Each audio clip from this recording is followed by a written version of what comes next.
Allah, amma ba'du. Pertama-tama yang saya hormati guru kita semua, Ustadz Fahmi.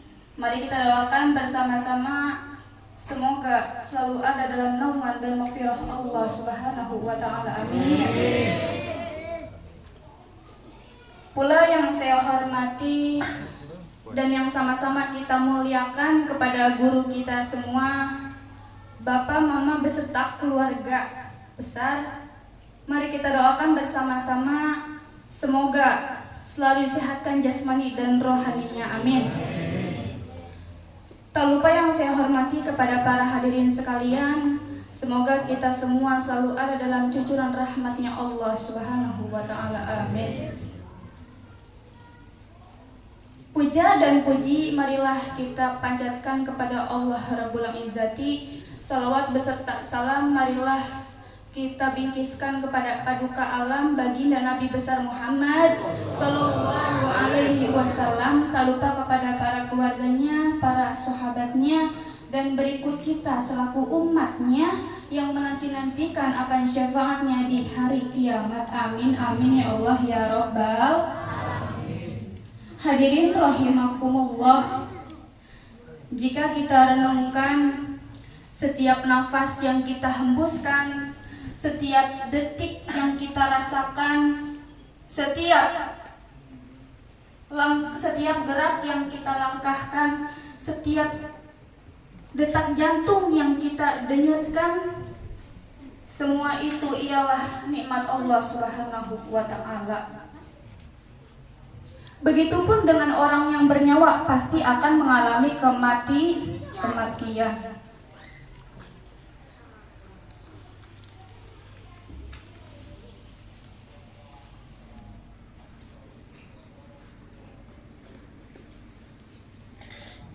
Mati, hadirin. Pada ingat mati gak? Ingat gak? Yang disebut mati ialah khurujur ruh anil jasad, keluarnya ruh dari tubuh kita yang tadinya hidup jadi mati. Kapan kita akan mati? Gak ada yang tahu kecuali Allah. Lantas apa yang harus kita kerjakan, yang harus kita kumpulkan untuk kematian? Ialah memperbanyak amal soleh. Allah Subhanahu wa ta'ala menegaskan di dalam firman-Nya di dalam surat Al-Qasas ayat 88, A'udzubillahi minasyaitonirrajim, bismillahirrahmanirrahim, walikulli syai'in halikun illa wajhah. Dan setiap sesuatu akan binasa kecuali Allah Subhanahu wa ta'ala. Maka dari itu hadirin, kita harus sering-sering mengingat mati. Hadirin rahimakumullah,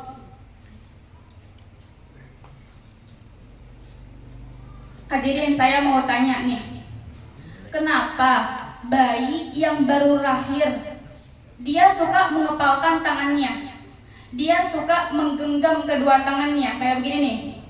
Bukan menonjok ya, bukan. Ada yang tahu gak? Ada yang tahu gak? Itu adalah isyaratun ala annahu yurakibud dunya wa ma fiha. Itu menandakan bahwa ia akan memeluk harta dan cinta dunia dan seisinya. Tuh, berarti bayi yang baru kayak begini genggamin tangannya, itu ciri-ciri dia tamak kepada harta, rakus kepada dunia.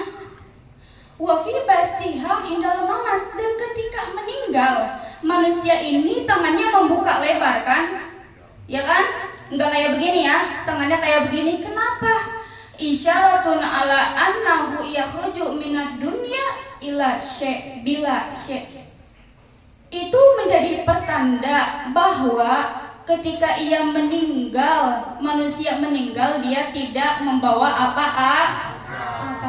Itu tandanya, sebabnya manusia selalu tamak akan dunia. Hadirin seiman dan seyakinan rahimakumullah, dijelaskan di dalam kitab Naswaihul Ibad, Rasulullah Shallallahu Alaihi Wasallam bersabda, sayati zamanun ala ummati yuhibbuna khamsan wa yansawna khamsan. Jadi kata Nabi, nanti akan ada suatu masa pada umatku, saat itu mereka mencintai 5 perkara dan melupakan 5 perkara sekaligus. Tuh. Apa saja? Yang pertama, yuhibbuna dunya wa yansawna uqba. Mereka mencintai dunia sekaligus melupakan akhirat. Banyak gak yang kayak gitu di zaman sekarang? Banyak gak? Banyak. Yang kedua, wa yuhibbuna dura wa yansawna kubura. Mereka mencintai rumah mewah sekaligus melupakan kubur. Yang ketiga, wa yuhibbunal mala wa yansawnal hisaba. Mereka mencintai harta sekaligus melupakan hisaban. Hadirin, hisab nanti kita di akhirat akan dihisab. Satu barang dihisab dengan 40 pertanyaan. Satu barang ditanya dengan 40 pertanyaan. Misalkan, kamu dapat barang ini dari siapa? Kamu beli barang ini dari siapa? Kamu beli ini di negara mana? Gini apa gini? Itu 40 pertanyaan. Bayangkan hadirin, 40 pertanyaan itu baru satu barang, belum beberapa Sedangkan di rumah kita banyak nggak tuh barang-barang mewah? Banyak. Nanti pasti akan ada hisabannya. Ya. Yang keempat, wa yuhibbuna al-iyala wa yansawna al-hura. Mereka mencintai keluarga sekaligus melupakan bidadari. Jadi kalau kita terlalu mencintai keluarga kita, bidadari yang di surga cemburu sama kita. Tuh gitu ya. Yang kelima, wa yuhibbuna nafsa wa yansawna Allaha wa yuhibbuna. Yang kelima, wa yuhibbuna nafsa wa yansawna Allaha hum minni bura'un wa ana minhum bari'un. Yang kelima apa? Mereka mencintai diri sendiri sekaligus melupakan Allah. Banyak enggak yang kayak gitu? Banyak. Kata Rasul, aku jauh terhadap golongan itu dan mereka pun jauh dariku. Nauzubillah ya, semoga kita dijauhkan dari golongan tersebut dan tidak termasuk dengan golongan tersebut. Amin amin ya Allah ya Rabbal alamin.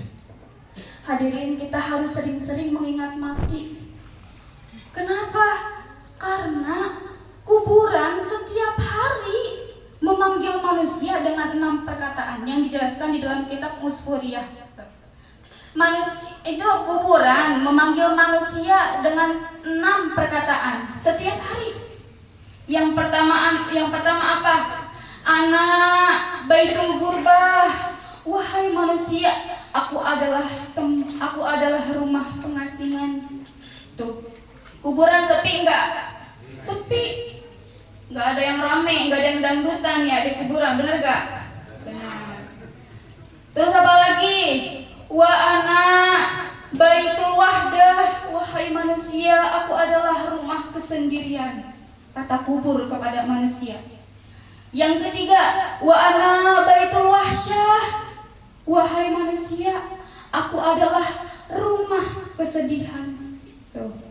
Yang keempat, wa ana baitu zulmah. Wahai manusia, aku adalah rumah kegelapan. Di kuburan ada nggak yang pakai lampu? Ada nggak? Nggak ada, pasti gelap semua kecuali amal Kalau kita beramal soleh terang, kalau nggak beramal soleh, beramal salah baru gelap, poek gitu. Yang kelima, ana baitu turab. Kata si kubur, aku adalah rumah dari tanah. Di kuburan ada nggak rumah dari emas? Ada nggak? Suka aneh nggak sih sama orang Cina tuh? Bukan yang di depan di sini ya, bukan Cina ini mah. Orang-orang Cina kalau di kuburan suka naruh-naruh harta, dibawa mati hartanya. Kita mah enggak, bahkan mau sebagus apapun baju yang kita pakai, mau sebanyak apapun mobil yang kita punya, mau semewah apapun rumah yang kita ada, itu nggak bakalan dibawa mati. Istri cantik nggak bakalan dibawa mati. Misalkan di sini bapak-bapak nih, ada nggak istrinya yang mau ikut ke kuburan? Misalkan ada yang meninggal, saya mah nggak mau ditinggalin, terus gitu ya. Nggak lama kata si itunya, ya udah ayo ikut ke kuburan gitu. Mau nggak nemenin di kuburan? Nggak bakal ada yang mau. Walaupun itu istri, anak, nggak bakalan ada yang mau. Terus yang terakhir yaitu anak, baitud. Aku adalah rumah ulat. Ulat, hadirin, ulat.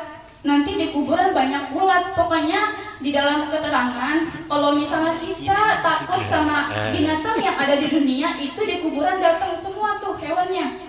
Misalkan takut sama kecoa, itu nanti ada. Takut sama ulet, nanti ada. Nanti semuanya ada. Yang kita takutkan hewan yang di dunia semuanya ada di alam kubur. Takut nggak tuh? Takut. Maka dari itu hadirin, kita harus sering-sering memperbanyak amal mengingat-ingat kematian. Katanya di dalam penjelasan, mengingat kematian itu lebih baik. Ya, lebih baik, sangat-sangat baik. Walaupun itu cuma sebentar mengingat kematiannya.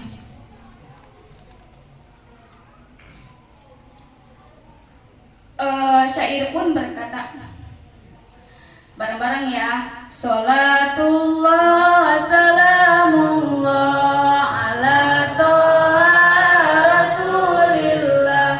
Salatullah salamullah ala yasin habibillah. Jika lau ingat di dalam hati, sangatlah takut kepada mati.